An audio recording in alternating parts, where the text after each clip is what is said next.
Let me also, on a personal note,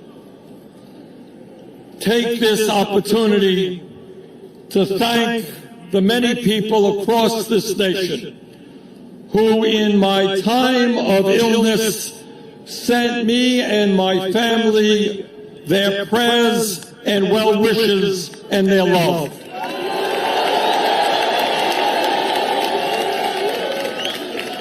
It has meant the world to Jane and me, and I thank all of you so very much.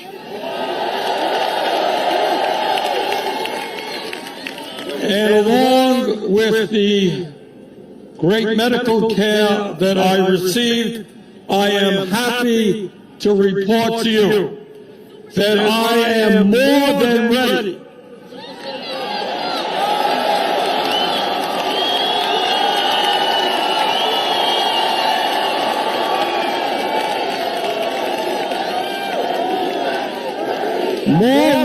than ever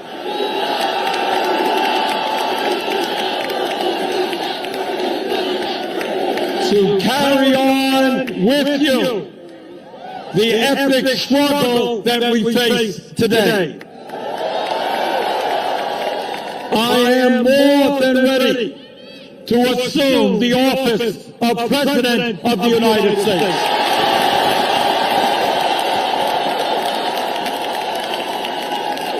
I am more than ready to take on the greed and corruption of the corporate elite and their apologists.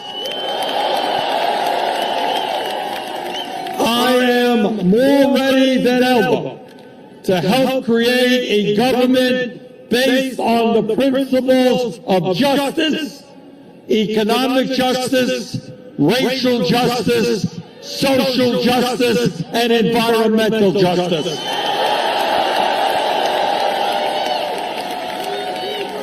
To put it bluntly, I am back.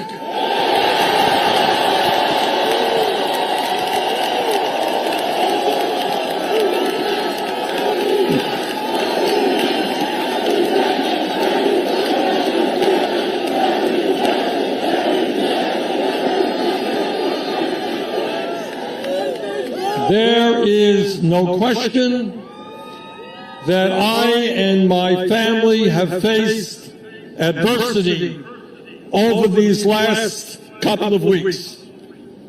But the untold story is that people everywhere in this country, in the wealthiest nation in the history of the world, are facing their own adversities. Tonight in America, over 500,000 people will find themselves homeless. And right here in New York City, over 130,000 people, including 45,000 children, slept in homeless shelters last year alone.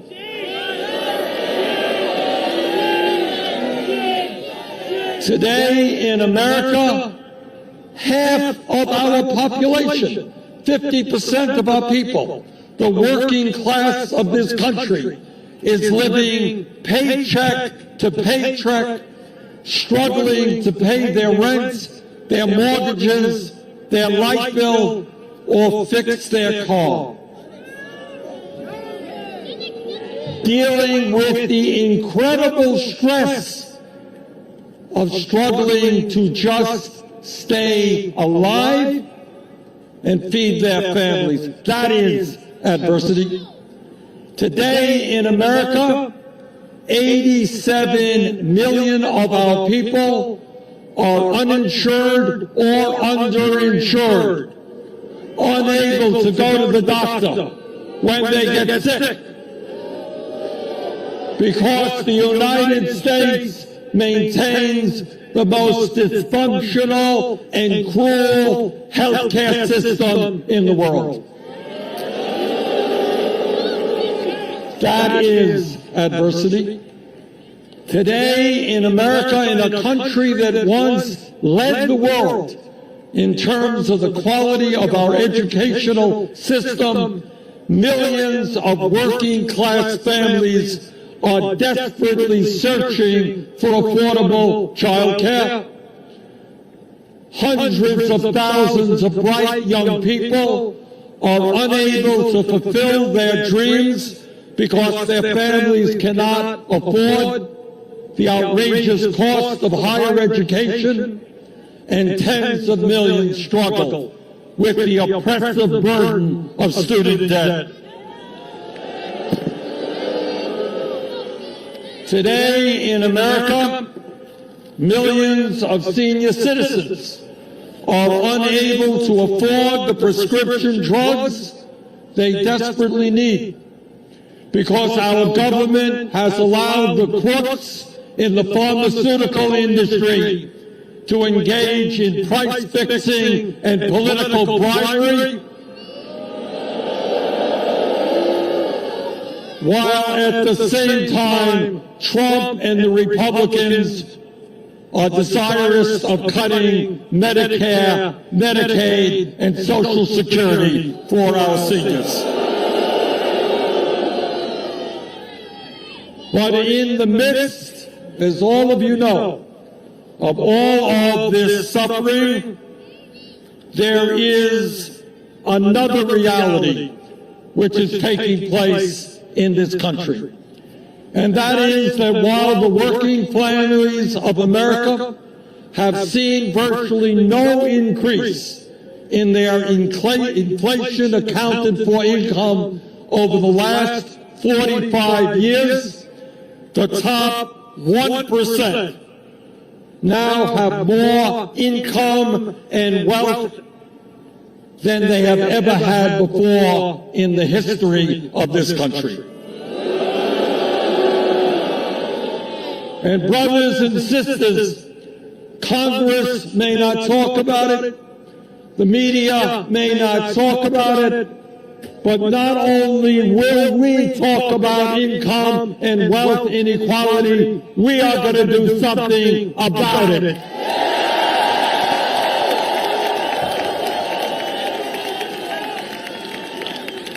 Today, damn right we're going to win.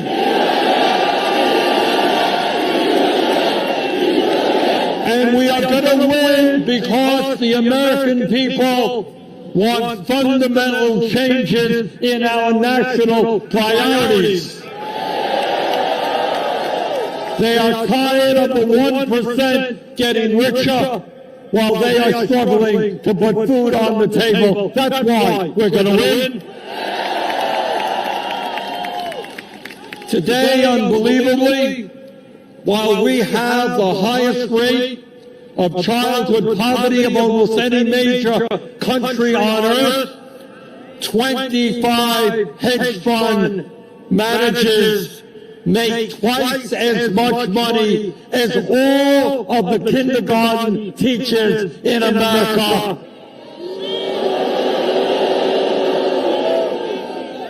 We are going to honor our teachers, not the hedge fund managers, and that is going to change under our administration. Today, the 3 wealthiest Americans own more wealth than the bottom half of American society. And the top 1% have seen their wealth increase by $21 trillion over the last 30 years.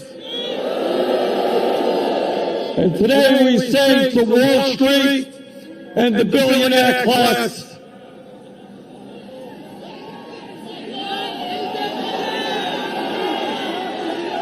you ain't gonna get it all anymore.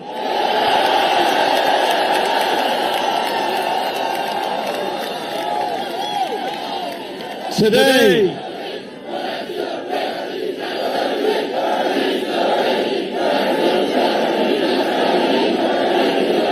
justice justice, long overdue, is coming to the United States of America.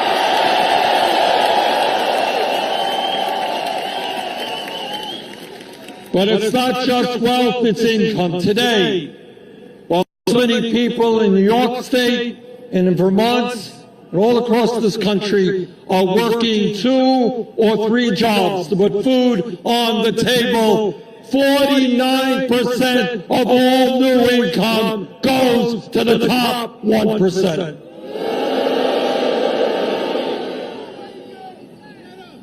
And when we talk about justice and immorality, please remember that unbelievably, the richest people in our country live 15 years longer than the poorest people. In other words, poverty is a death sentence, and we are going to end that death sentence. It is not a radical idea to say that all of our people, regardless of their income, have the right to live long and happy lives. And I must also say that in the midst of all of this massive wealth and income inequality, there is also a racial disparity within the overall disparity.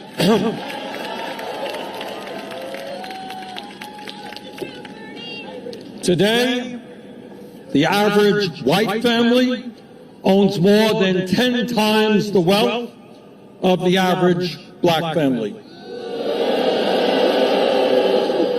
Black women are 3 times more likely to die from a pregnancy than white women, and the infant mortality rate in black communities is more than double what it is in white communities.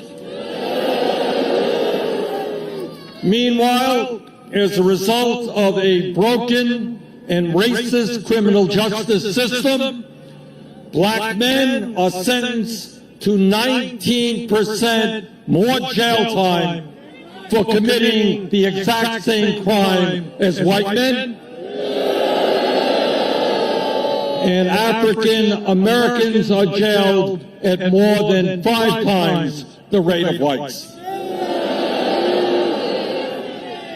Now, that is where we are today. That's where we are. A nation in which a few miles away from here, people on Wall Street make unbelievable amounts of money and live in incredible and ostentatious luxury, while right here, across the street from us, people are struggling day after day just to survive. But it is not just here in New York City.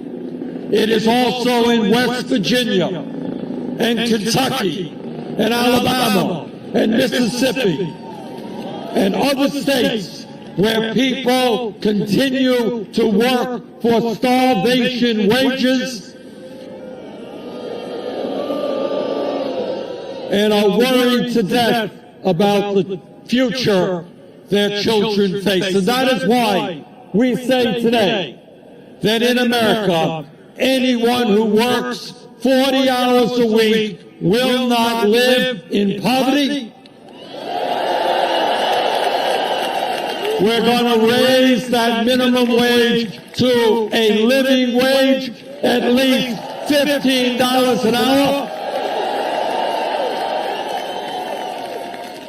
And we're going to make sure that every worker in America has the right to join a union.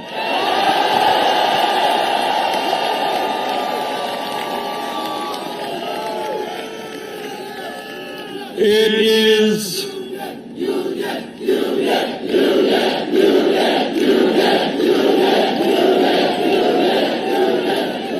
millions Millions of workers in this country want to join unions, and today their employers in illegal ways are making that impossible, and that is why our labor law opens the door. And in our first 4 years, we're going to double the number of workers in this country who belong to unions.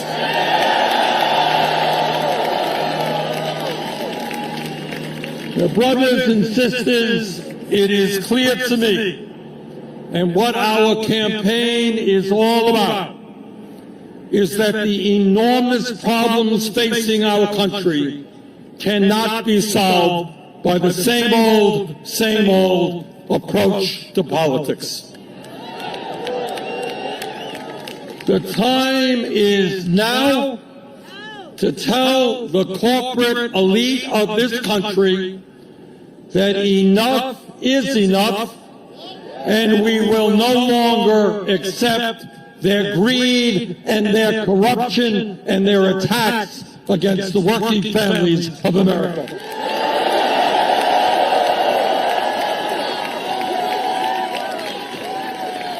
Brothers and sisters, we need a new vision for America, and that is what this campaign is all about. And in terms of political struggle, in terms of how we bring about the transformative changes that we desperately need, I am reminded of a statement made by Nelson Mandela, one of the great leaders in modern history. And this is what Mandela said. He said, and I quote, "It always seems impossible until it is done."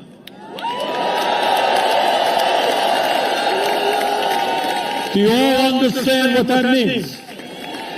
It always seems impossible until it is done. In other words, what the establishment, whether it is the economic establishment, whether it's the political establishment, or whether it's the media establishment, what they want us to believe is that real and fundamental change can never occur. They want us to believe that our vision for the future is unrealistic, that it is a pipe dream, that it is simply utopian thinking. They want us to believe that the only reality that we can live under is the status quo. That real change is impossible. And by the way, it's not just Republicans who give us that line. That is exactly what I heard on the stage of the Democratic debate in Ohio a few nights ago.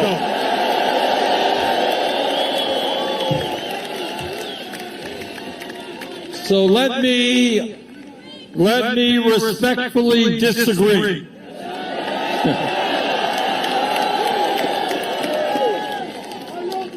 Let me respectfully disagree with those who believe that real change is not possible.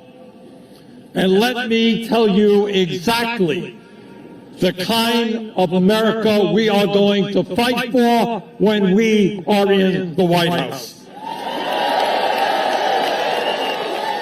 And for a start, unlike Donald Trump, we are not going to divide the American people up based on the color of our skin, our gender, where we were born, our sexual orientation, or our religion.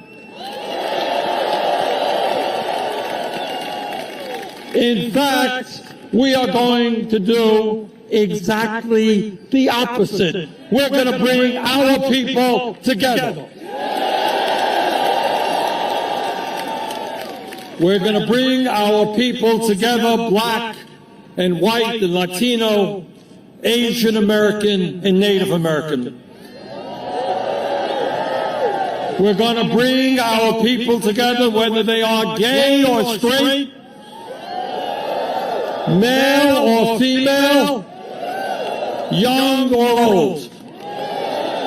And together, we're going to fight every vestige of racism, sexism, homophobia, xenophobia, and religious bigotry that exists.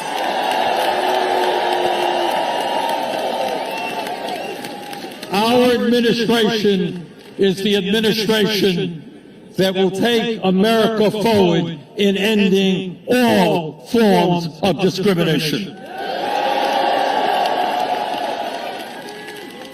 But we are also, as we bring our people together, going to push through an agenda that addresses the pain of the working families of this country. Because we believe that economic rights are human rights.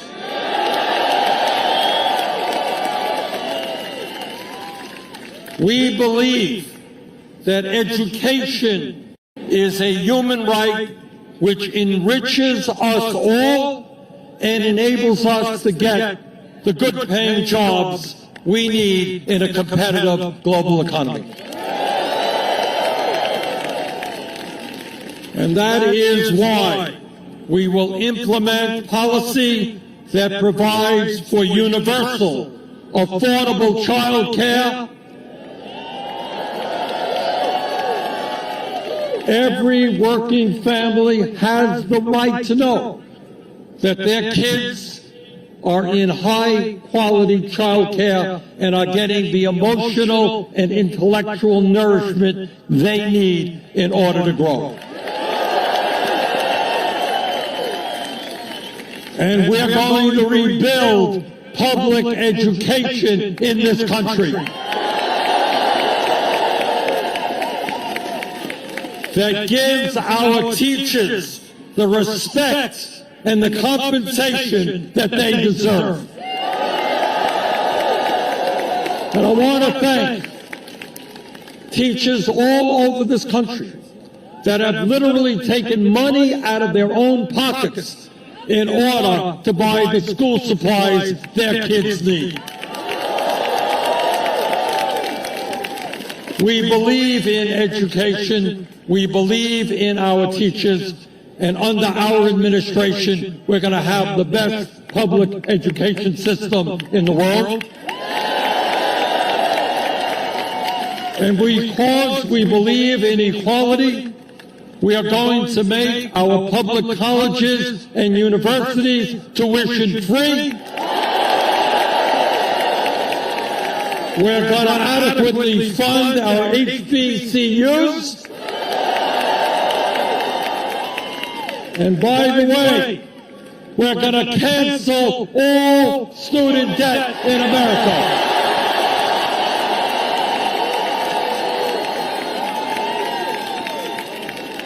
Yes, if the Congress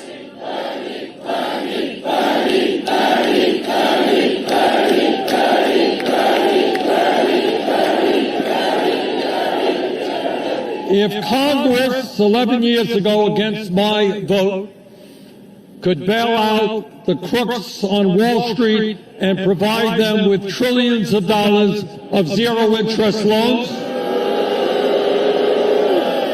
if Donald Trump and his Republican friends could give over $1 trillion in tax breaks to large profitable corporations and the 1%,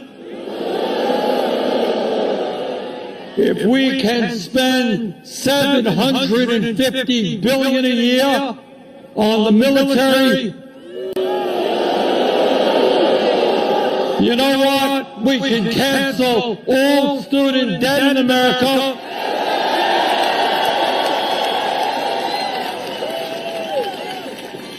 With a modest tax on Wall Street speculation. Hey, Wall Street, can you hear us now?